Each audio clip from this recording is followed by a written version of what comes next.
Hello and welcome to multiple object tracking in videos using OpenCV in Python video series. This is part one of this video series. In this particular part, we will be discussing how can we track a single object in a video. In the next part, however, we will be discussing how we can extend this single object tracking to track multiple objects in videos. Object tracking is really important in several areas in data science, particularly in video analysis. Sometimes it is really time consuming to detect object in every frame independently. And further, detecting object in every frame independently is not only, in most of the cases, not only inefficient, but also it loses the confidence that is provided by previous frames, the detections and trackings of the previous frames. So this object tracking is a workaround. It is really fast. And in several cases, when we really want to annotate a video, we want to detect a particular object or set of objects in video, it is okay to just initialize the object in the very first frame, and then the tracker will automatically track the object throughout the video. Obviously, there are certain caveats there, but in this particular video, we are going to, in this particular part, we are going to discuss single object tracking. The next part will extend this idea to for multiple objects in the same video. Just to motivate you about the problem, this is a video sequence. I've just taken this video sequence from YouTube, uploaded by, I guess, We Talk Football. In that video sequence, if you see, there are a lot of objects that are going on. I mean, this particular object, that object, football is an object. There are a lot of objects that are being interacting with each other. So what if we really want to track these objects? For example, by tracking, I mean I want to know this particular object is where in which frame. So the video is just a sequence of frames, sequence of images, and in each image I really want my object of interest. For example, this referee in this green shirt, this particular object may be my object of interest, and I want to know its position, its bounding box in each frame.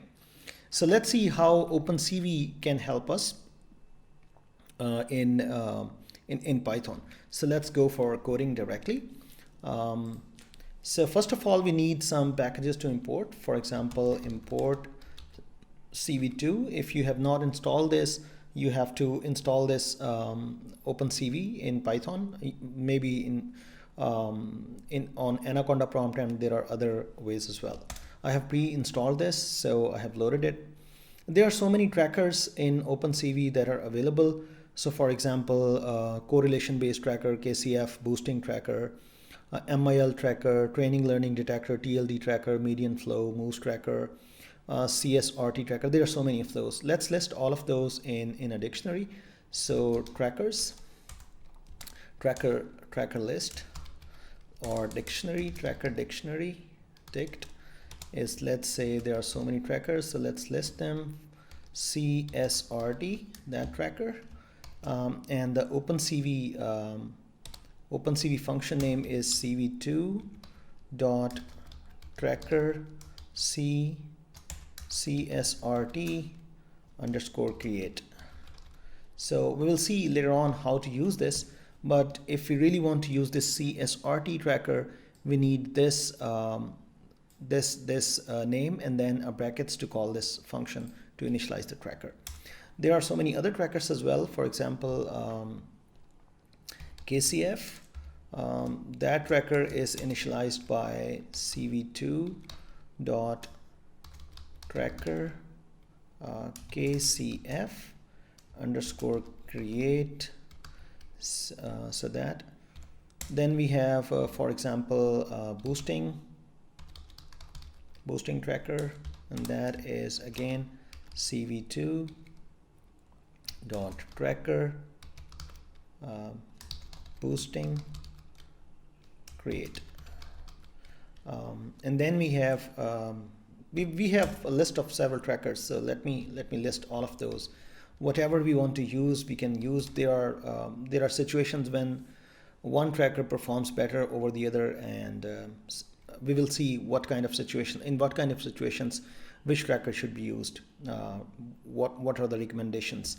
So cv2.tracker mil underscore create, and then we have this TLD tracker, which is again cv2.tracker TLD underscore create, and we have a couple of more trackers like median flow,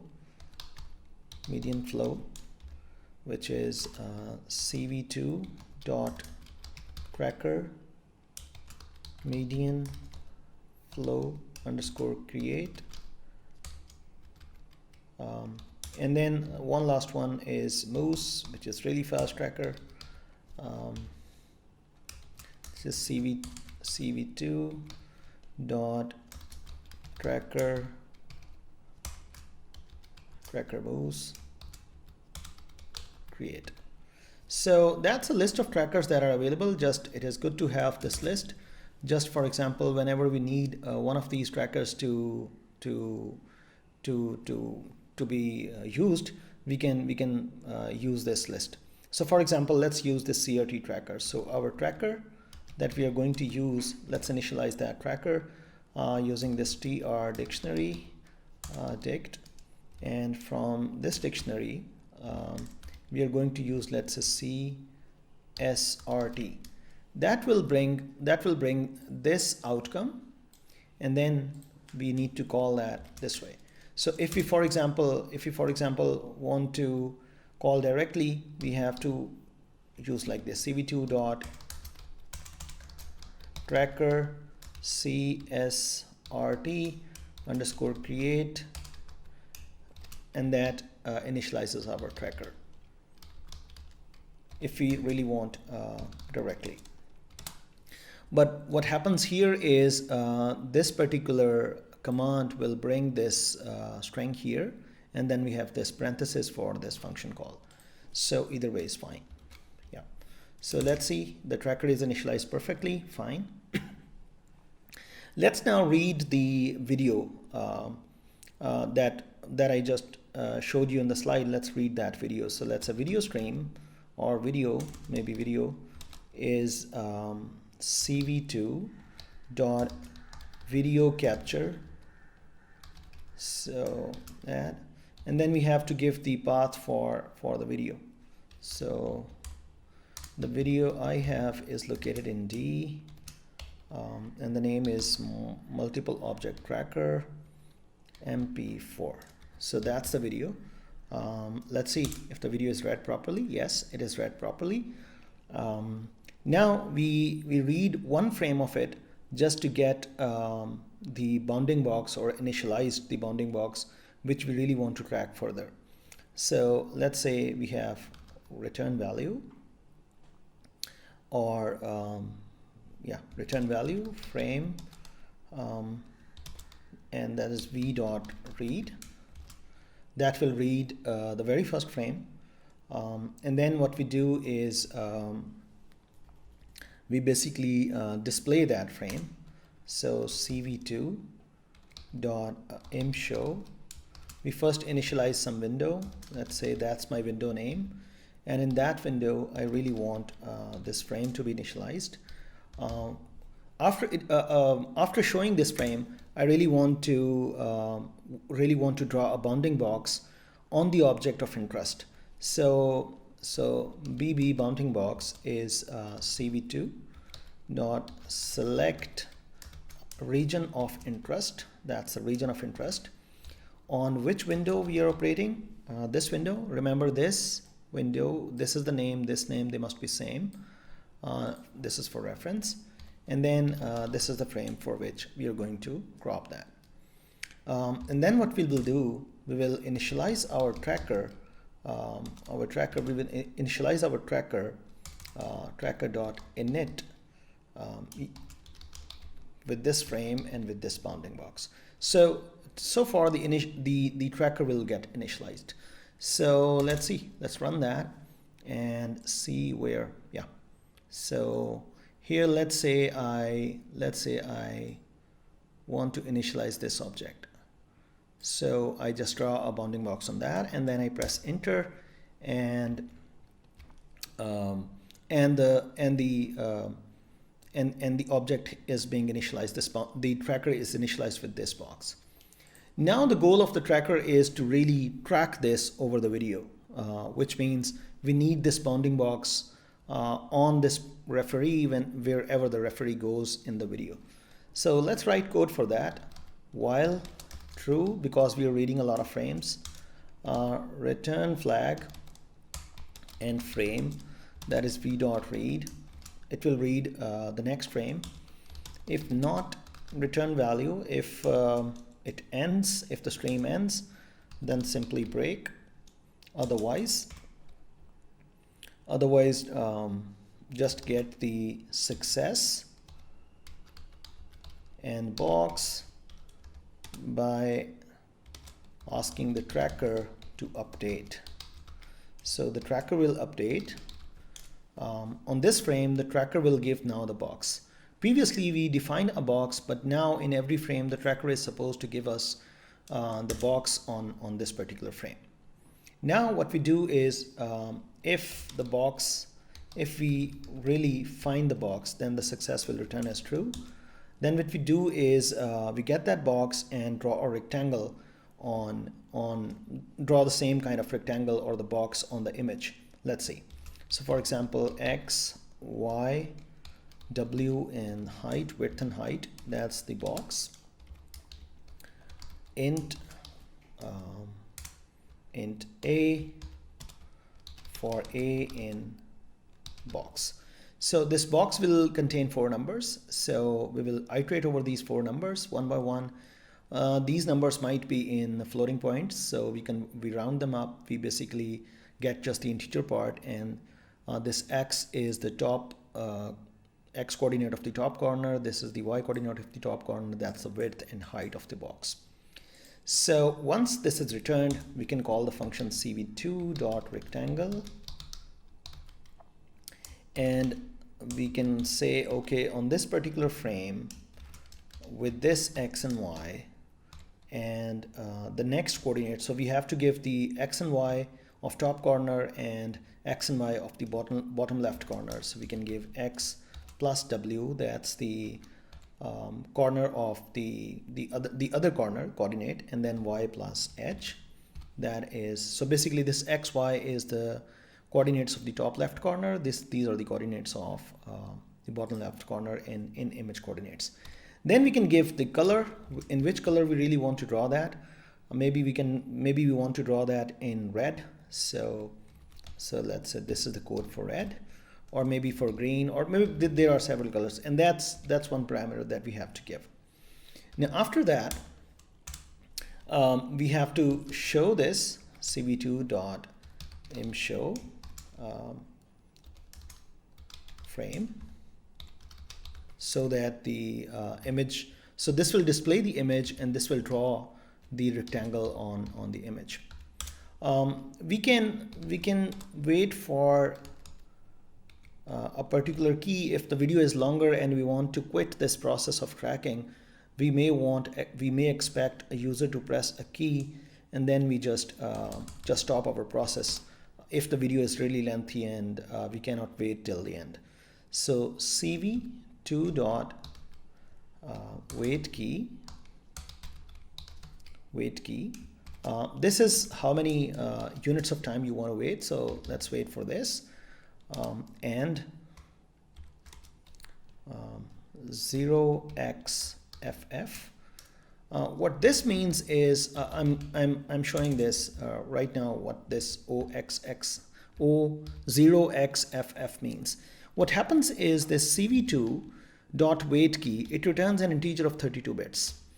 And this particular this particular number is the hexadecimal representation of 111, all the 8 ones, 8-bit number with all ones.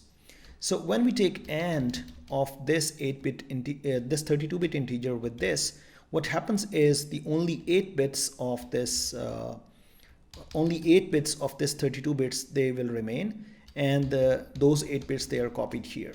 So that's basically a shortcut of getting the least significant 8 bits of this 32-bit integer. And because that's the value of the key that we really want, the Unicode, the integer in the Unicode. Then we check if this key, which is now an integer, is odd q. This odd q will return a Unicode integer, the representation in integer form of this character q. If this really is q, if you want to quit, then we will break. Otherwise, the loop will continue. So that's the basic setup. We are just close to our basic setup. So let's see what happened here.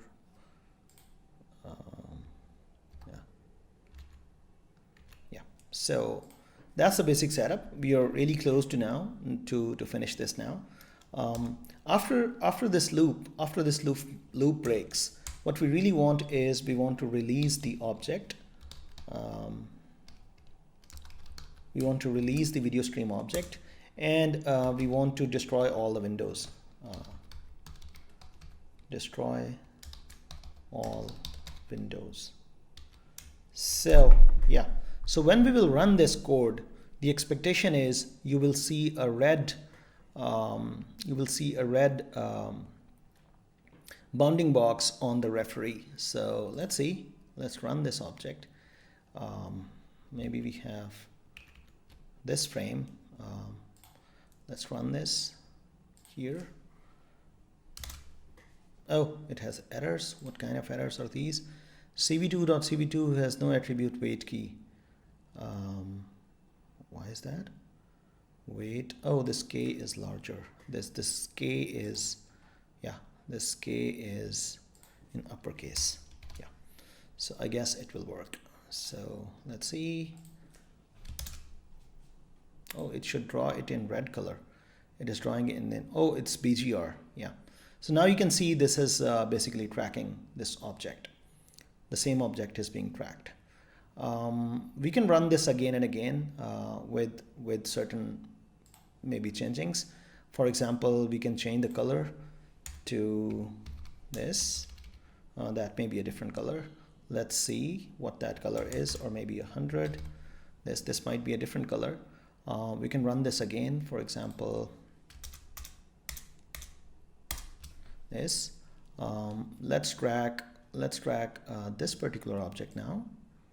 Let's track this object, and then what we really do is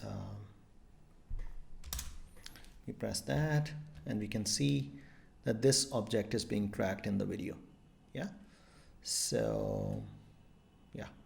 So that's about object tracking in single video. The steps are really easy. By the way, I have used here CSRT tracker. There are several other trackers. Which tracker to use is really, I mean, it's problem dependent. Let me compare some of the trackers. The CSRT tracker is really accurate. It's much accurate but slow. This KCF is also good in accuracy, but its accuracy is relatively smaller than CSRT when the object moves quickly. This TLD has problem of false positives, although it can be used. Moose tracker, this is really fast. The tracker is really fast, but the problem is if the object is moving in a really quick pace, Moose will lose the track. So for example, let me show you an object that may that the Moose object may not capture very well. Let's see. So let me highlight this object, for example, this object, and yeah. So let me show you this here. The expectation is if this object will move fast, the moves tracker may lose. In this particular case, it works basically, but in several cases, the moves tracker, it loses. Maybe we can focus on some other object. That all the point is, if the object moves fast, maybe the tracker just lose its track. So let's say, for example, this, and then yeah. So yeah, so it just changes the track to referee. Although if you see CSRT, which is a little bit slow but really great in terms of accuracy. So let's see, for example, the same object. We draw the same object here, and yeah, so it is not losing its track. It's moving on. Yeah. So it really depends upon what kind of what is your requirement in the problem that you're tracking. If efficiency is really a big deal for you, then you may go for moves with a little bit drawback in the accuracy. If the accuracy is a real goal for you and you can compromise on a little bit efficiency, then CSRT is a better choice, better recommendation. And the other classifiers, they have their own benefits and drawbacks whatsoever. So in this particular video, we learned how to track a single object in a video. In the next video, we will extend this knowledge to multiple objects. So what if we want to track, let's say, 3 or 4 or 5 objects in a video? How can we move? So in the next video, in the next part of this video series, we will see how can we extend this single object tracker to multiple objects. Hope to see you in the next video.